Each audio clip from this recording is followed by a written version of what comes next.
नमस्कार, आप देख रहे हैं IBC 24 और हमारे खास कार्यक्रम सितारे हमारे में आप सभी का बहुत बहुत स्वागत है। मैं हूं आप सभी के साथ रचना नीतीश और स्टूडियो में हमारे साथ मौजूद हैं ज्योतिष आचार्य पंडित PS त्रिपाठी जी। पंडित जी, आपका बहुत बहुत स्वागत है। नमस्कार। धन्यवाद। तो आज हम बात करेंगे पंचांग की, राहु काल के समय से भी आपको अवगत कराएंगे, आप सभी के राशिफल और उसके हिसाब से उपाय भी आप स्क्रीन पर देख सकेंगे। इसके साथ ही होंगे आपके सवाल, साथ ही चर्चा करेंगे कि किस तरह से बच्चे जो हैं, बच्चों के व्यवहार में जो है वो बदलाव आते हैं और क्या इसके पीछे भी कोई ग्रहों का चाल होती है या फिर इसके उपाय किस तरह से किए जाने चाहिए और कब आपको बच्चों के व्यवहार पर ध्यान देना आवश्यक हो जाता है। तो ये तमाम टॉपिक पर भी चर्चा होगी, लेकिन इसके साथ साथ सबसे पहले आपको बताते हैं आज के पंचांग के बारे में। आज शुभ संवत 2079 शक 1944 सूर्य उत्तरायण का आषाढ़ महीने के कृष्ण पक्षी चतुर्दशी तिथि है और दिन मंगलवार। आज चतुर्दशी रात्रि को 5:43 तक, प्रक्षेपण नक्षत्र रात्रि को 7:05 तक, चंद्रमा मिथुन राशि में होंगे। आज का राहु काल 3:27 से 5:08 तक होगा।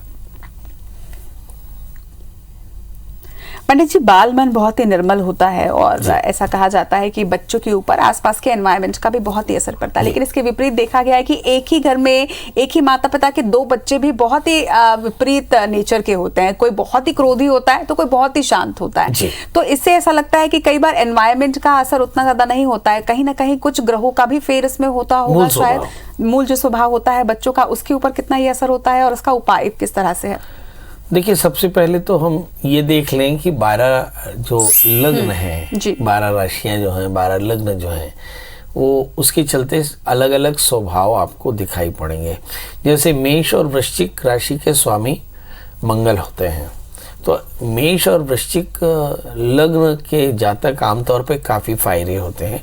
तो इन बच्चों को अगर आपने पिटाई विटाई की और बहुत गुस्सा दिलाया तो ये एंगर सीख लेते हैं और परिणाम ये होता है कि उसको रिटेलिएट करते हैं और ये बहुत ज़्यादा क्रोधी हो जाते हैं और आगे चल कर के बहुत ज़्यादा डिस्ट्रैक्ट होते हैं और इनकी पढ़ाई में परेशानी आती है। इसी तरह से अगर आप मिथुन और कन्या राशि वाले जातकों को देखें तो ये बच्चे काफ़ी ज़्यादा सेंसिटिव होते हैं। इन्हें बहुत प्यार से समझाना चाहिए क्योंकि ये समझाने से भी समझ जाते हैं। तो ऐसी स्थिति में इनके लिए कोई कॉर्पोरल पनिशमेंट ठीक नहीं होता। गलतियां सभी से होती हैं, बड़ों से भी होती हैं, छोटों से भी होती हैं, पर जैसे मिथुन और कन्या राशि वाले जातक बहुत सेंसिबल होते हैं तो इनके साथ व्यवहार करते समय बहुत सावधान रहें कि इनके साथ मार कुटाई बिल्कुल ना करें, क्योंकि ये बच्चे डर सकते हैं और इनके डर का प्रभाव इनके आगे चलकर करियर में पड़ेगा। इसी तरह से वृक राशि वाले जातकों के लिए और तुला राशि वाले जातकों के लिए देखते हैं कि इनके स्वामी शुक्र होते हैं और इस राशि वाले जातक काफ़ी ज़्यादा एम्बिशियस होते हैं और इन पर बहुत प्यार से कंट्रोल करना चाहिए ताकि एडल्ट एज में इन्हें काफ़ी ज़्यादा सफलता मिल सके। बात करते हैं कर्क राशि वाले जातक की। बहुत ज़्यादा संवेदनशील होते हैं, बहुत इमोशनल होते हैं। इन्हें लगातार डांटना इन्हें काफ़ी ज़्यादा ज़िद्दी बना सकता है, परेशान कर सकता है। तो इस लिहाज से अगर हम कर्क राशि वाले जातकों की या कर्क लग्न वाले जातकों को प्यार से समझाएं तो काफ़ी अच्छा रहेगा, बहुत ज़्यादा डांटे नहीं। सिंह राशि वाले जातक काफ़ी एरोगेंट हो सकते हैं। इन्हें डांटना, इन्हें परेशान करना आपके लिए काफ़ी ज़्यादा पैनिक हो सकता है। तो इसलिए मुझे ऐसा लगता है कि इन बच्चों को बहुत प्यार से ही समझाना चाहिए। मतलब अगर हम 12 राशि वाले जातकों को देखें तो अलग अलग राशि वाले जातकों के लिए आपका जो व्यवहार है वो अलग अलग होना चाहिए। मसलन अगर हम धनु और मीन राशि वाले जातकों के लिए देखें तो ये बच्चे बहुत ज़्यादा समझदार और घमंडी होते हैं, काफ़ी ज़्यादा इगोइस्टिक होते हैं।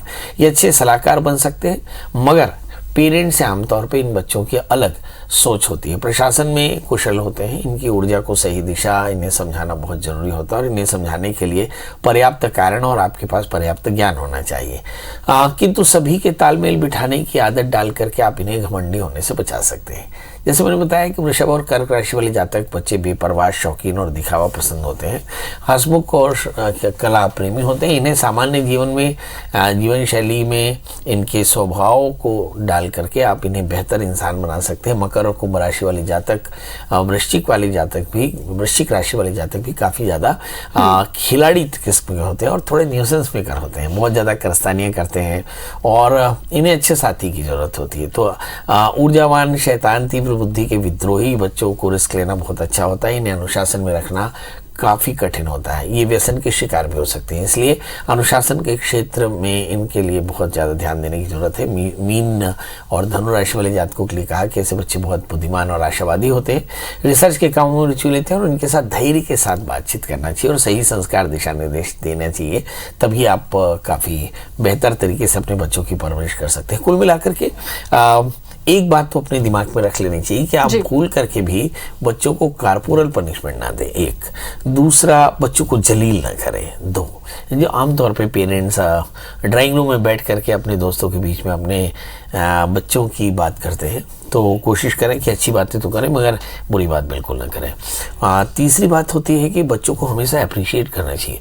बहुत सारे पेरेंट्स ऐसे होते हैं जो हमेशा क्रिटिसाइज करते पर अप्रिशिएट नहीं करते। और तीसरी चीज़ होती है कि कुछ माता पिता जो वर्किंग होते हैं वो बच्चों के साथ समय नहीं दे पाते, ये भी एक परेशानी होती है।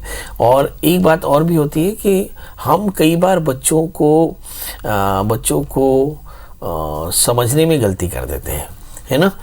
जल्दबाजी में हम बच्चों की मार कुटाई में बहुत ज़्यादा विश्वास रखते हैं, क्योंकि बच्चे तो फिर बच्चे हैं। मगर कारपोरल पनिशमेंट या किसी भी तरह का फिजिकल जो थ्रेट है, ये बहुत ज़्यादा पैनिक होता है और बच्चों में कई बार दो तरह के स्वभाव की प्रवृत्ति होती है कि बच्चे रिटेलिएट करने से बहुत ज़्यादा गुस्सैल हो जाते हैं या बहुत डर जाते हैं। यदि बच्चे डर जाते हैं तो भी आपके लिए बहुत पैनिक होता है।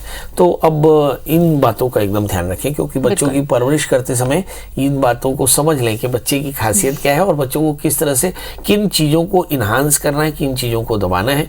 खासकर जो 8 से लेकर 14 साल के बच्चे हैं, इसी समय बच्चों में एक खास तरह का कल्चर जनरेट कर सकते हैं आप। सभी बच्चों में प्रार्थना की आदत होनी चाहिए, सभी बच्चों में अनुशासन होना चाहिए, सभी बच्चों में हम्बलनेस होनी चाहिए, माने विनय होना चाहिए। सभी बच्चे प्रणाम करते रहें, प्रार्थना करते रहें, बड़ों का आदर करते रहें। इन बातों को एकदम ध्यान रखिए, क्योंकि याद रखिए हमारे यहाँ लिखा है कि सुखस्य मूलम धर्म, धर्मस्य मूलम अर्थ, अर्थस्य मूलम राज्य, राज्यस्य मूलम इंद्रियः। यदि बच्चों को इंद्रिय निग्रह नहीं सिखाया तो बच्चे पावरफुल नहीं होंगे, बच्चे पावरफुल नहीं होंगे तो पैसे वाले नहीं होंगे, पैसे वाले नहीं होंगे तो धार्मिक नहीं होंगे। तो अगर आप चाहते हैं कि आपके बच्चे सफल हों तो इन बातों का ध्यान रखना चाहिए। बिल्कुल। और जिस तरह से कुंडली के हिसाब से पंडित जी ने बताया कि अलग अलग राशि के जो बच्चे होते हैं उनकी क्वालिटीज अलग अलग होती है। हर बच्चा या हर व्यक्ति अपने आप में अलग होता है, तो उन्हें हैंडल करने का तरीका भी आपको देखना होगा कि किस तरह से बच्चा आपकी बात मानेगा और किस तरह से आप उसे अनुशासन में रखकर सफलता की ओर अग्रसर कर सकते हैं। चलिए अब कॉलर्स की ओर रुख करते हैं। सबसे पहले आज भिलाई से हमारे साथ आजाद जी हैं। आजाद जी अपना सवाल पूछिएगा। आजाद जी आवाज आ रही है तो सवाल पूछिएगा। जी नमस्कार मैडम। जी नमस्कार। गुरु जी प्रणाम। हाँ प्रणाम। बताएं Azad ji, date of birth, time और प्लेस। जी 15 अगस्त 1989। एक बार फिर से बताएं। 15 अगस्त 1989। 1989 अगस्त 89 या 79? 89। हाँ, जन्म समय? जन्म समय के 10 मिनट। हाँ, 2:10। 2:10। दोपहर में? जी दोपहर में। और जन्म स्थान? भिलाई। प्रभु जानना क्या चाहते हैं? गुरुजी, नवग्रहों की कृपा पाने के लिए मुझे क्या करना चाहिए और भाग्य वृद्धि के लिए? एक बार फिर से बोले। नवग्रहों की कृपा पाने के लिए मुझे क्या करना चाहिए? देखिए, ऐसा प्रश्न आज तक आपने नहीं सुना होगा। मैंने अपने मेरे ख्याल 45 साल के इस प्रोफेशनल लाइफ में मैंने ये नहीं सुना कि नवग्रहों की कृपा पाने के लिए क्या करना चाहिए।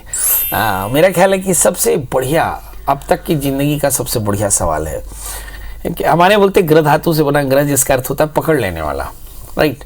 तो ग्रह अपना स्वभाव बदलते हैं, है ना। स्वभाव उनका अपना रहता है और वो आपको पकड़ लेते हैं। जैसे मंगल पकड़ा तो गुस्सा आ जाएगा, शनि पकड़ा तो अहंकार आ जाएगा, बुध पकड़ा तो सेंसिटिविटी आ जाएगी, चंद्रमा पकड़ा तो चिंताएं आ जाएंगी, सूर्य पकड़ा तो तेज आ जाएगा, बुध पकड़ा तो सेंसिबिलिटी आ जाएगी, तो गुरु पकड़ा तो ज्ञान आ जाएगा। अब सवाल ये है कि इन ग्रहों के प्रभाव से कैसे बचा जा सकता। अभी हम बच्चों के स्वभाव पर चर्चा कर रहे थे कि बच्चों के स्वभाव के अनुसार उन पर क्या करना चाहिए। तो दो चीजें एकदम याद रखिए, दो चीजें अगर आप ध्यान रखते हैं तो आप ग्रहों के प्रभाव से बच सकते हैं। एक का नाम है अनुशासन और दूसरा का नाम है आज्ञा पालन।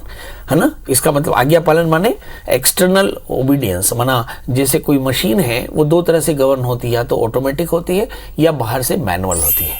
तो मैनुअल होती है जिसे हम ओबीडियंस बोलते हैं ना, कोई चीज़ खराब हो और उसे आप ठीक कर दें, और दूसरा होता है ऑटोमेटिक, माना आपके अंदर इंटरनल डिसिप्लिन होनी चाहिए। तो दो चीज़ें एकदम याद रखिए कि यदि आप अपने रूटीन में अनुशासित हैं तो आपको ग्रहों की कृपा मिलती रहेगी, और दूसरा आपके जीवन में आज्ञा पालन होना चाहिए, यानी बड़ों की बातों को एकदम ध्यान से सुने तो आप देखेंगे कि आप ग्रहों के प्रभाव से बचेंगे। अब आती है बात कि मनुष्य के जीवन में ऐसा क्या काम करे जिससे ग्रहों के उपद्रवों से बच सके। तो 5 चीजें नोट करनी चाहिए।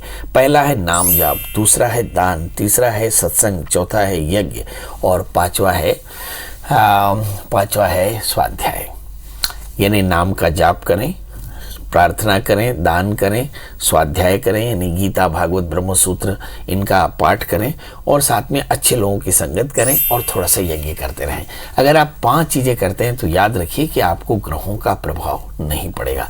सर्वेषाम अविरोधेन ब्रह्म कर्म समारभेद।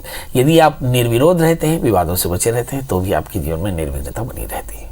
एक बार फिर से कॉलर्स का रुख कर रहे हैं। सतना से हमारे साथ अरविंद जी हैं। अरविंद जी अपना सवाल पूछेगा, साथ ही अपना जन्म समय, तिथि और स्थान बताइएगा। अरविंद जी आपको हमारी जी बताएं, डेट ऑफ बर्थ, टाइम और प्लेस। पंडित जी प्रणाम। प्रणाम। पंडित जी, मैं मेरे बच्चे के बारे में जी, आप सबसे पहले अच्छी जगह आ जाके सिग्नल पे आके बात करिए, आपकी आवाज थोड़ी कट रही है। जी बताएं डेट ऑफ बर्थ। पंडित जी, मेरे बच्चे का डेट ऑफ बर्थ है 20 दिसंबर 2000। और जन्म समय? जन्म समय शाम 6 बजे बुधवार। जन्म स्थान? जन्म स्थान सरायकाली। जी बताइए क्या जानना चाहते हैं? उसके करियर के बारे में, और जॉब वॉब लगेगा कि नहीं लगेगा। अभी किस क्लास में है बच्चा? फाइनल हो गया उसका। फाइनल क्या? BA, MA? बीए हो गया। अच्छा, और बच्चा गुस्सा बहुत करता है क्या? हाँ, गुस्सा तो करता है ज्यादा। आज हमारा विषय है कि आप उसकी गुस्से को कैसे हैंडल करते हैं। कैसा गुस्से का जवाब? गुस्से से नहीं, गुस्सा तो मैं नहीं करता पंडित। हाँ चलिए, आइए देखते हैं इस बच्चे का करियर कैसे रहेगा। इस बच्चे हमने आज चर्चा के दौरान 2 चीजें बड़ी महत्वपूर्ण कही हैं जिसको एकदम नोट करना चाहिए। सभी बच्चों को नोट करना चाहिए, सभी पेरेंट्स को नोट करना चाहिए कि आपके बच्चों को किस चीज को, आपको आपके बच्चे में क्या चीज डेवलप करनी चाहिए।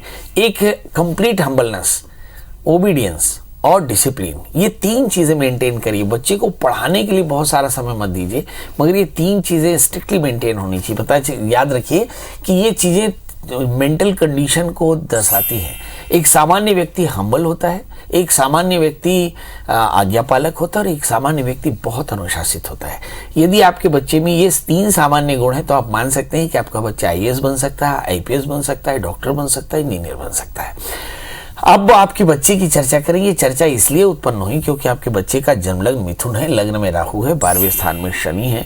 इस बच्चे में थोड़ा सा डिसिप्लिन की कमी है, और इसके चलते इसके करियर में काफी ज्यादा फ्लक्चुएशन रहेगा। हालांकि 5वें स्थान में मंगल चंद्रमा है, ये महालक्ष्मी योग बनाता है। 7वें स्थान में सूर्य बुध अच्छे पार्टनर, 8वें स्थान में शुक्र। जिंदगी में अपना स्थान परिवर्तन करके, यानी विदेश या प्रदेश आकर के इसे लाभ मिल सकता है। इस समय जो दशाएं चल रही हैं, शनि की महादशा, और मुझे लगता है कि शनि की अंतरदशाएं चल रही है।